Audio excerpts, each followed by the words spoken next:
capítulo 7, versículos 10 al 17. Esos versículos dicen así, voy a leerlos. Y aconteció que mientras Samuel sacrificaba el holocausto, los filisteos llegaron para pelear con los hijos de Israel, dice la palabra. Mas Jehová tronó aquel día con gran estruendo sobre los filisteos y los atemorizó y fueron vencidos delante de Israel, dice la palabra. Y saliendo los hijos de Israel de Mizpa, siguieron a los filisteos, hiriéndolos hasta abajo de Bet-car, dice la palabra. Tomó luego Samuel una piedra y la puso entre Mizpa y Sen, y le puso por nombre Eben-ezer, diciendo, hasta aquí nos ayudó Jehová, que es la palabra que dijo mi esposa.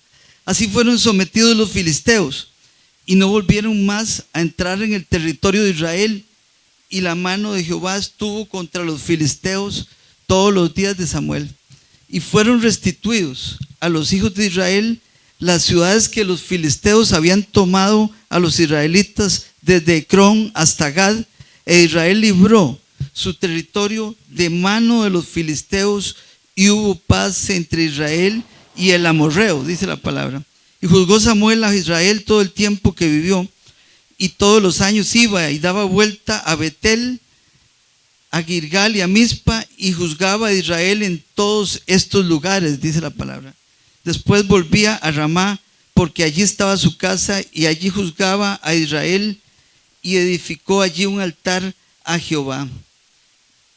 Hermanos y hermanas, para poder comprender bien ese pasaje, debemos entender o comprender el contexto histórico y bíblico bajo el cual se dieron esos acontecimientos. Seguro muchos recuerdan la historia del profeta Samuel y de la pérdida del arca del pacto, como se narra en ese capítulo 1 de Samuel. Ahí se lee que Samuel era un sacerdote y profeta que sucede al profeta Elí en sumo sacerdote. Y ese liderazgo había decaído debido a los hijos impíos que se llamaban Ofni y Fines. Se narra en ese pasaje, en esos capítulos, que durante una batalla contra los filisteos, los israelitas llevaron el arca pensando que eso les iba a dar la victoria, pero son derrotados y mueren los hijos de Elí y el propio Elí en ese momento, y el arca es capturada por los filisteos, causando gran dolor por las muertes, por la derrota, pero sobre todo porque el arca de la alianza fue llevada lejos de Israel.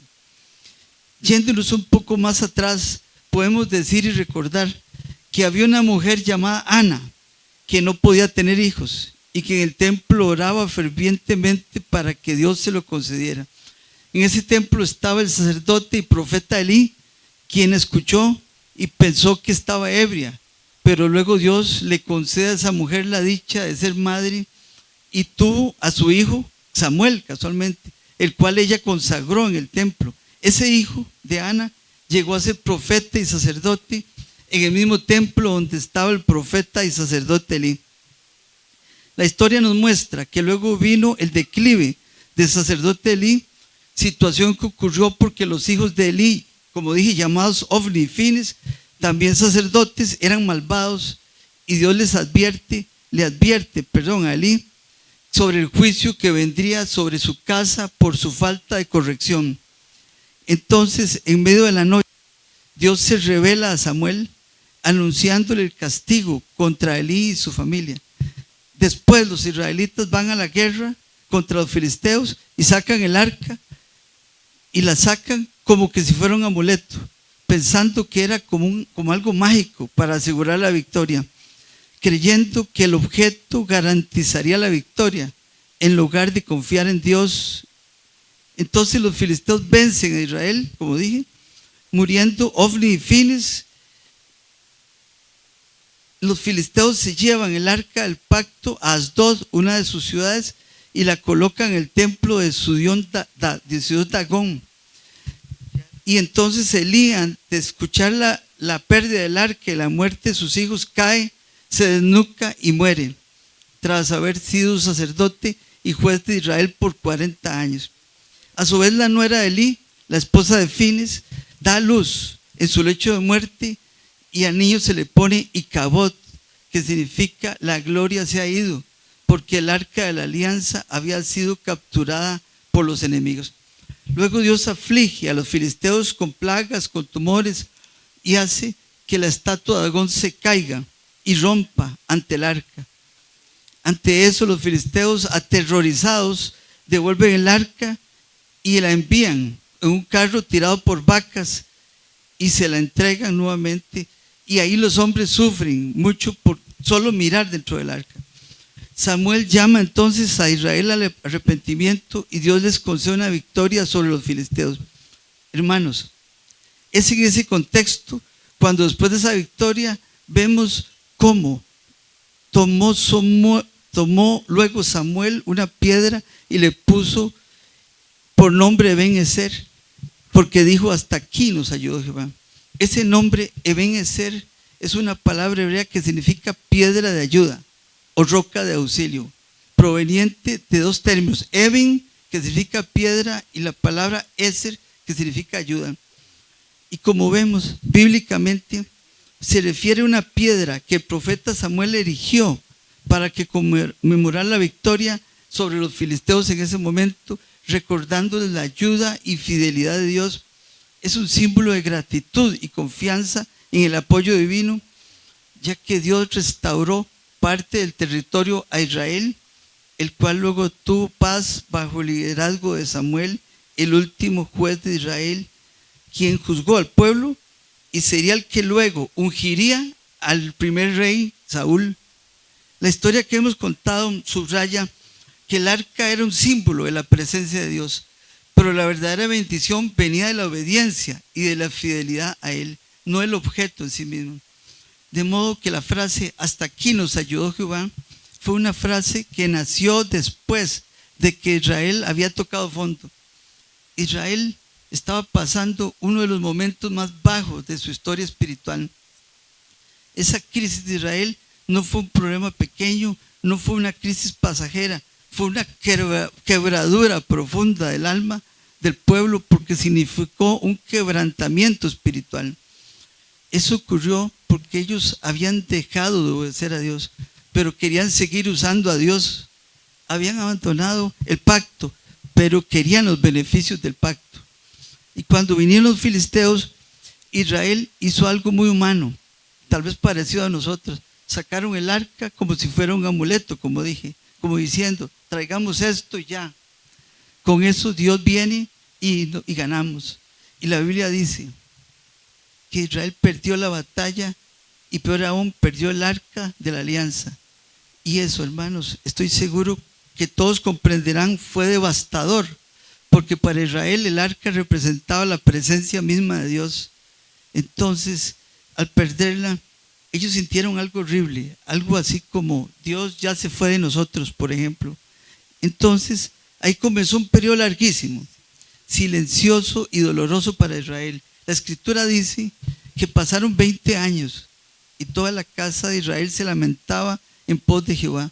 20 años no es celebración, 20 años no de milagros, sino de lamentos. 20 años en los cuales Israel tuvo que aprender que no se juega con Dios. 20 años en los cuales debieron entender que Dios no se manipula. 20 años para regalar la verdad. 20 años para entender que debían amar a Dios con sinceridad. Es después de ese proceso cuando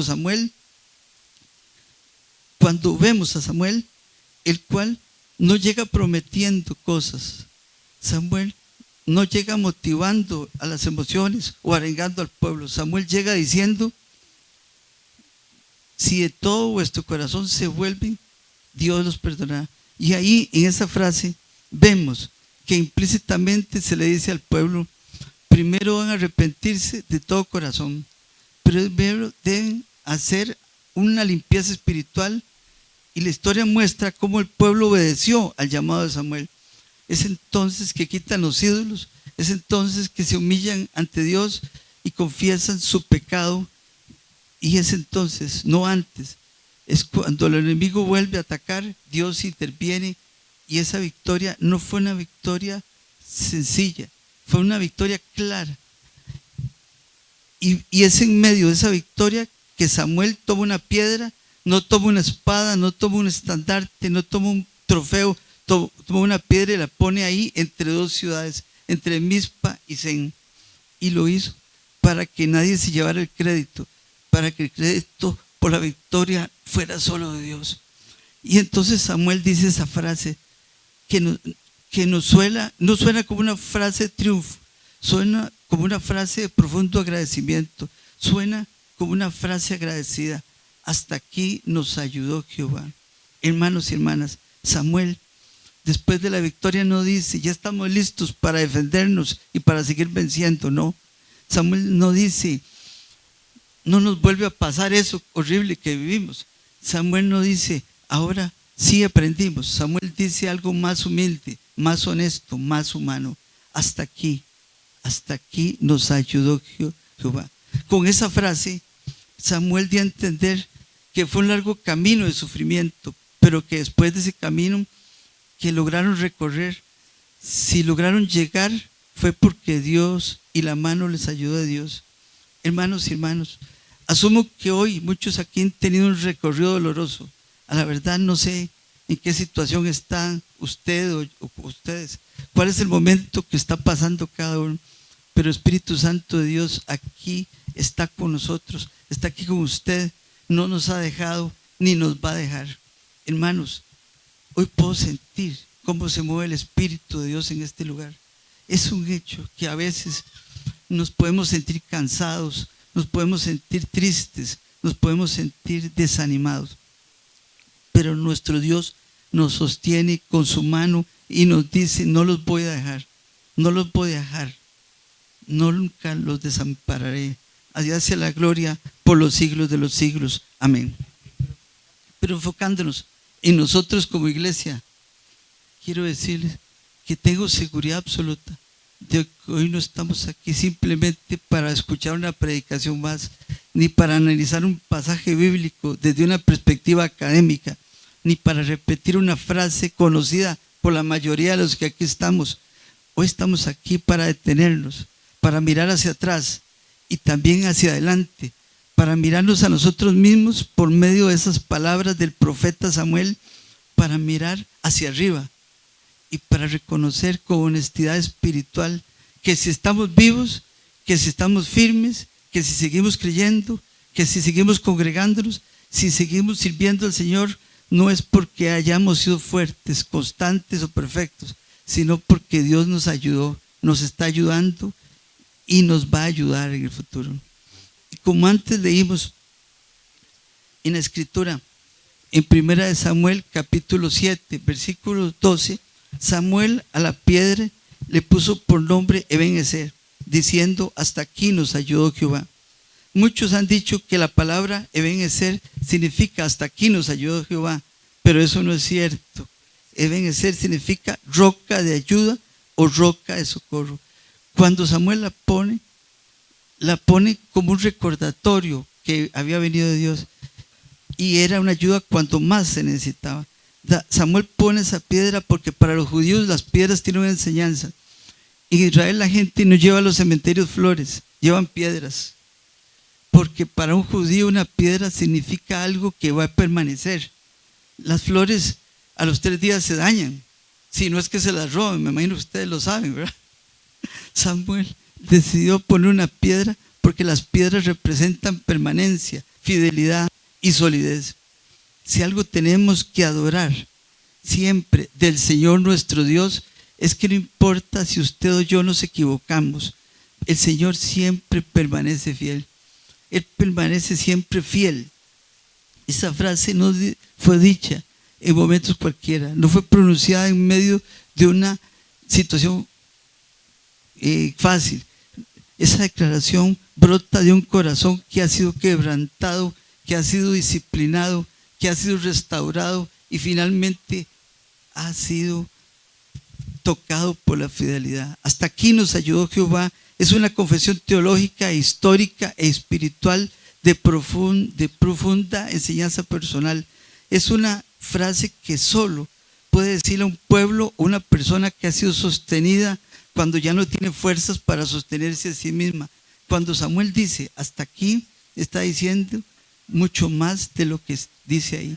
No está señalando simplemente un punto en el mapa, está señalando un camino concreto antes, está señalando algo que fue recorrido, está señalando que hay una historia, está señalando derrotas humillantes, lágrimas derramadas, noches oscuras, decisiones equivocadas, incluso advertencias ignoradas, y aún así la misericordia de Dios fue renovada. El hasta aquí contiene todo lo que Israel vivió antes de levantar esa piedra, contiene un pasado del pueblo con sus luces y con sus sombras, y hasta aquí nos enseña una verdad fundamental de la presencia de Dios. Dios no solo obra en el destino, Dios obra en el proceso. Nuestra fe no se basa únicamente en lo que Dios hará mañana, sino también en lo que Dios ha hecho ayer y en lo que Dios está haciendo silenciosamente mientras caminamos sin entender a veces el camino. El Dios de la Biblia no es un Dios que aparece solo al final de la historia, es un Dios que camina con su pueblo en medio del cansancio, en medio de la incertidumbre, en menos, hermanas. Dios es fiel a lo que ha prometido con usted. Dios está con usted. Dios está conmigo. Y Él siempre cumplirá todo lo que nos ha prometido. Dios está en este lugar y va con nosotros y nos va a dar todo lo que nos ha prometido, aunque nosotros nos encontremos en depresión o estemos pasando un mal momento. Dios no es hombre para que mienta, ni hijo de hombre para que se arrepienta. Y si Él lo dijo, va a pasar, hermanos. Por eso usted ve que muchos hombres de Dios levantaron piedras, ponían piedras. Lo hizo Samuel, lo hizo Noé. Después de que salió del diluvio, levantó un altar de piedras. Lo hizo Abraham como pacto con Dios en Siquem. Lo hizo Jacob cuando iba para la tierra para que lo bendijera Dios. Lo hizo Moisés y lo hizo Josué también. Estos hombres ponían una piedra y decían: cada vez que miremos esta piedra, la fidelidad de Dios sobre nosotros se va a cumplir. En este tiempo de Samuel no había cámaras fotográficas, no habían teléfonos, no había tecnología como la de ahora. Y la gente tendía a olvidar lo que Dios hacía, como ahora nos ocurre. Pero cada vez que veían esa piedra pensaban: Dios lo hizo, lo va a volver a hacer, lo hará. Hoy tenemos más de un año de estar aquí como iglesia. Y en este momento, en este lugar, levantamos una piedra y decimos: si por un año y más Dios nos ha sostenido, que vengan todos los años, que vengan, porque Dios es el mismo de ayer, de hoy y de siempre. La señal de la piedra es un testimonio para las generaciones venideras. Como antes dije, por naturaleza tendemos a olvidar. Pero yo quiero decirles que cada meta que se logra debe ser un motivo de gratitud. Por cada meta que usted alcanza, su vida debe poner una piedra, no una piedra física, sino levantar un altar de gratitud y decir: Dios, si lo hiciste ayer, lo vas a volver a hacer hoy y lo vas a hacer de nuevo mañana, porque Dios es bueno. Por esa gratitud es que el salmista en el Salmo 124, versículo 2 al 6 dice: a no haber estado Jehová por nosotros, cuando se levantaron contra nosotros los hombres, vivos nos habrían tragado. Entonces, cuando se encendió su furor contra nosotros, entonces nos habría inundado las aguas, sobre nuestra alma hubiera pasado el torrente.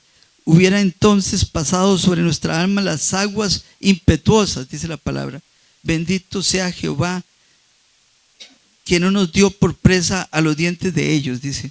Hermanos, este salmo no es una especie de poesía exagerada, es en realidad teología pura.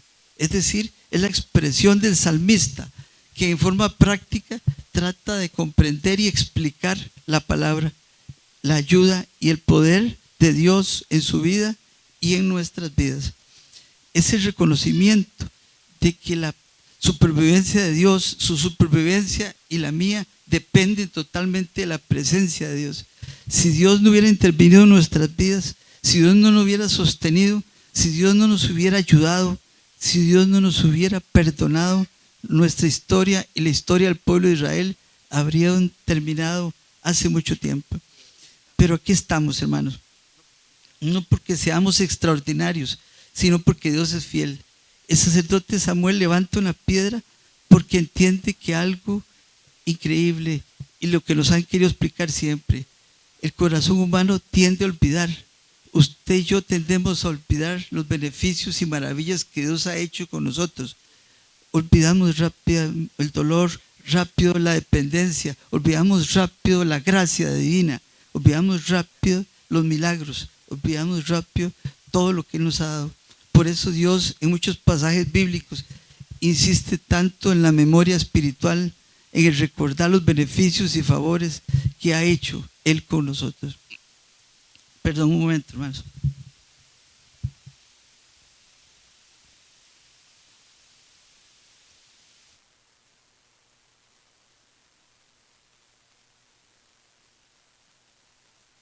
Continuamos. Estábamos diciendo, perdón, que debemos recordar los beneficios y favores que ha hecho Él con nosotros, nuestro Dios. En Deuteronomio capítulo 8, versículos 2 y 3, el Señor le dice a su pueblo: y te acordarás de todo el camino por donde te he traído Jehová tu Dios estos 40 años en el desierto, para afligirte, para probarte, para saber lo que había en tu corazón. Te humilló y te hizo tener hambre, te sustentó con maná, para hacerte saber que no solo de pan vivirá el hombre, mas de todo lo que sale de la boca de Jehová vivirá el hombre. Con estas palabras, Dios le decía al pueblo de Israel, y nos dice a nosotros hoy, que Él no quería que Israel se acordara solo de la victoria, sino del proceso. Que Él no quiere que nosotros recordemos solo las victorias y milagros, sino que también recordemos el proceso que hemos vivido antes de las mismas. Dios no quería que Israel recordara solo la tierra prometida, sino también el desierto por el que habían pasado antes de llegar a esa tierra que fluye en leche y miel. Igual para nosotros, Dios no quiere que recordemos solo las bendiciones que Dios nos ha dado y de las cuales hoy disfrutamos muchos, sino que también recordemos el desierto que hemos transitado antes de tener esas bendiciones, porque el desierto fue para Israel escuela de la dependencia de Dios. El vivir cada día aferrado a la mano de Dios, a la provisión y a la protección de Dios. Igual para nosotros, el desierto ha sido la academia, el lugar de aprendizaje, donde hemos logrado comprender que Dios es y ha sido nuestro amparo, nuestra roca fuerte, nuestra fortaleza, nuestro pronto auxilio en las tribulaciones. Y que aunque se traspasen los montes a la mar, aunque la tierra tiemble, siempre tenemos que confiar. De modo, hermanos, que para los israelitas fue en el desierto donde ellos aprendieron que cada día necesitaban a Dios. Fue en el desierto cuando descubrieron que cada mañana dependía de Dios. Y fue al transitar por el desierto que cada uno de nosotros ha atravesado, que hemos comprendido, que hemos entendido que sin Dios nada somos y que Él ha sido, está siendo y será nuestro sitio seguro. De modo que deben ser, aprendemos tres cosas. Primero, que deben ser nos enseña lo que Dios hizo en el pasado. Que deben ser nos enseña y nos recuerda lo que hace hoy. Que deben ser nos anticipa lo que Dios va a hacer mañana. Conmigo, con mi familia, con usted y con su familia. Hermanos y hermanas, el pasaje principal que hemos venido analizando, de ese pasaje extraemos una lección increíble. La presencia de Dios no se manipula. La religión sin obediencia no sustituye la comunión con Dios. Los símbolos sagrados no reemplazan un corazón arrepentido. Dios no está obligado a respaldar decisiones tomadas sin consulta, aunque se tomen usando su nombre. La soberanía de Dios indica que Él actúa conforme a su voluntad, no conforme a nuestras presunciones religiosas. También aprendemos de ese pasaje que la derrota no fue abandono. La derrota cuando somos hijos de Dios no es abandono. Para Israel esa derrota fue aprendizaje, y para nosotros como aprendiz también implica disciplina. La disciplina es una expresión del amor de Dios. La Escritura enseña que el Señor al que ama disciplina. Dios permitió que Israel cayera para que Israel despertara. Permitió la derrota para llevarlos al arrepentimiento. Permitió la vergüenza para restaurar la dependencia. También aprendemos que Dios nos pide un arrepentimiento genuino. No nos pide cambios superficiales, nos pide reformas esenciales en nuestras vidas. No pide reformas externas, pide nuestro corazón completo.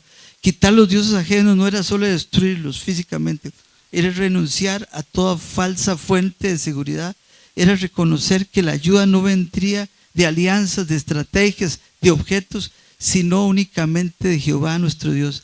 Y también recibimos una enseñanza valiosísima, que cuando el pueblo se arrepiente, cuando el pueblo se humilla, cuando vuelve a Dios con sinceridad, cuando usted se arrepiente, cuando usted se humilla, cuando se vuelve a Dios con sinceridad, todo cambia en el ambiente espiritual y la oración se vuelve eficaz. Y la forma como Dios guió al pueblo de Israel contiene una imagen y una enseñanza poderosa. El enemigo vino con armas, pero Dios respondió con su voz. El enemigo vino organizado, pero Dios respondió con autoridad. Esto nos enseña que hay batallas que no se ganan con esfuerzo humano, sino con intervención divina. Hay momentos en los que la única explicación posible para la victoria es que Dios pelee por su pueblo. Por eso Samuel no se atribuye ningún mérito, no exalta al ejército, no glorifica la estrategia, simplemente dice: Jehová nos ayudó. Ayuda implica necesidad, ayuda implica incapacidad, ayuda implica dependencia. Esa es la esencia de la gracia, como lo expresa Lamentaciones, capítulo 3, versículos 22 y 23, que dicen: por la misericordia de Jehová no hemos sido consumidos, porque nunca decayeron sus misericordias. Nuevas son cada mañana, grande es tu fidelidad, dice esa palabra. Iglesia Monte Hermón, Iglesia de Cristo, cada día vivido es una misericordia renovada. Cada paso dado es una gracia inmerecida. Cada oportunidad de seguir adelante es una evidencia que Dios no ha cambiado. Y Samuel levanta esa piedra pensando también en el futuro, pensando en los hijos, pensando en las generaciones venideras, porque la fe bíblica siempre se transmite y no se olvida. No olvidemos decirle a nuestros hijos lo que Dios ha hecho y alabarlo siempre y enseñarlos a alabarlos. Una generación que no recuerda prepara una generación que no cree. Ebenecer no es un recuerdo del pasado, es un testimonio vivo para el futuro. Y aquí, amada iglesia, llegamos al clímax espiritual de esta declaración. Hasta aquí nos ayudó Jehová. No es un punto final, es una base para la esperanza. El mismo Dios que ayudó ayer, ayuda hoy y ayudará mañana. El apóstol Pablo lo afirma con certeza absoluta cuando dice en Filipenses 1:6: estando persuadido de esto, que el que comenzó en vosotros la buena obra la perfeccionará hasta el día de Jesucristo. Filipenses 1:6. Por eso hoy podemos decir sin arrogancia, pero con profunda gratitud: hasta aquí nos ayudó cuando no entendíamos.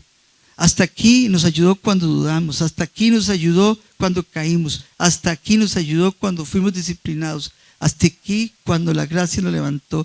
Hasta aquí cuando nos ayudó Jehová. El Dios que nos ayudó hasta aquí seguirá siendo nuestra ayuda, nuestra fortaleza y nuestro todo. Hermanos y hermanas, la palabra siempre se cumple. Esa palabra se prometida al pueblo de Israel, se cumplió.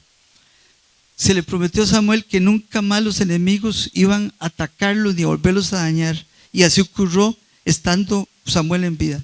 Y aplicándonos a nuestras vidas debemos decir que esos enemigos que estamos venciendo y venceremos con la ayuda de Dios nunca nos volverán a tocar. Y vienen mayores victorias para nuestras vidas. Si hoy usted alcanzó victorias, en el futuro vienen mayores victorias. Al igual que el pueblo de Israel fue restituido, lo cual significa volver a su posición anterior, volver a su brillo anterior. Hermanos, ustedes van a volver al brillo y a la posición que antes tenían, y aún mejor. Si hoy está desempleado, si hoy se siente que nada le sale bien, espere un poco. Dios le va a restituir todo lo que de su vida le ha sido quitado. Así como Dios libró a los israelitas de la opresión de los filisteos, así mismo Jehová lo va y la va a librar a usted de la opresión que hoy la agobia o lo agobia. La Biblia dice, y hubo paz entre Israel y el amorreo. Hoy, en esta mañana, levante un altar de agradecimiento a Dios y dígale: Señor, si usted ha sido bueno en el pasado, si hoy hemos visto tu mano, yo estoy seguro que mañana también vas a estar conmigo, porque eres el mismo de ayer, de hoy y de siempre. Concatenado con lo anterior, hermanos, vemos en 1 de Pedro capítulo 2 versículo 4 que dice así: acercándose a él, piedra viva, desechada ciertamente por los hombres, mas para Dios escogida y preciosa, dice la palabra. La Biblia dice que nuestro Dios es piedra viva. Tener a Jesús en nuestro corazón es un debe ser, es tener una piedra de ayuda, una roca de auxilio. Por eso todos los días tenemos que tener gratitud, debemos tener gratitud. Por eso la palabra del Señor dice que en todo momento debemos dar gracias por todo y en todo, porque esa piedra debe ser, ya no está en un lugar, esa piedra ahora se llama Jesucristo, si usted la ha recibido como su Señor y Salvador. Y la palabra leída refiriéndose a Jesús dice: desechada ciertamente por los hombres, mas para Dios escogida y preciosa. Dice, ustedes también como piedras vivas deben ser edificadas como casas espirituales y sacerdotes santos para ofrecer sacrificios espirituales agradables a Dios por medio de Jesucristo, por lo cual la Escritura dice: he aquí pongo en Sión la principal piedra del ángulo, escogida y preciosa, el que creyere en él no será avergonzado. Aleluya, hermanos. Hermano, hermana, usted no va a terminar avergonzado, porque lo que Dios le ha prometido se le va a dar. Todo aquel que se acerca a vencer a la piedra, a Jesucristo, a nuestro Señor, no va a ser avergonzado, se los aseguro. Dios va a estar con usted, Él pelea sus batallas, le va a restituir lo que le quitaron. Algún día, algunos dirán, ese hombre, esa mujer realmente tenían a Dios y Dios estaba con él. Amada iglesia del Señor, cuando declaramos con convicción y gratitud: hasta aquí nos ayudó Jehová, estamos levantando un testimonio vivo que reconoce que hubo momentos en los cuales no sabíamos cómo seguir, pero Dios nos enseñó el camino. Momentos que no teníamos fuerzas, pero que Dios nos ayudó. Momentos en los que pensábamos que no llegaríamos aquí, pero su misericordia fue más fuerte que nuestro cansancio. Y precisamente por eso, porque hemos llegado hasta aquí por la ayuda del Señor, el Espíritu Santo hoy nos lleva a entender algo más profundo. Dios no solo nos ayuda a sobrevivir, Dios también quiere restaurar todo lo que se ha perdido mientras sobrevivimos. Porque hay personas que llegaron hasta aquí bien, pero vacíos por dentro. Personas que llegaron hasta aquí fieles, pero cansadas. Personas que llegaron hasta aquí creyendo, pero con áreas de su vida marcadas por la pérdida. Y Dios no ignora eso, hermanos. El mismo Dios que nos ayudó es fiel también para sanar el daño que el camino nos causó. Por eso la palabra que hoy se levanta no es una palabra de resignación, sino una palabra de esperanza. La Escritura dice en Joel capítulo 2, versículo 25: y os restituiré los años que comió la oruga y el saltón, el revoltón y la langosta, mi gran ejército que envié contra vosotros, dice la palabra. Dios no promete devolver cosas solamente. Dios promete devolver años, años que se fueron, años que parecían perdidos, años que no se pueden recuperar humanamente. Es importante detenernos porque Dios no habla desde la teoría, nos habla del conocimiento exacto del dolor del pueblo, del conocimiento exacto del dolor que tiene usted o que tengo yo.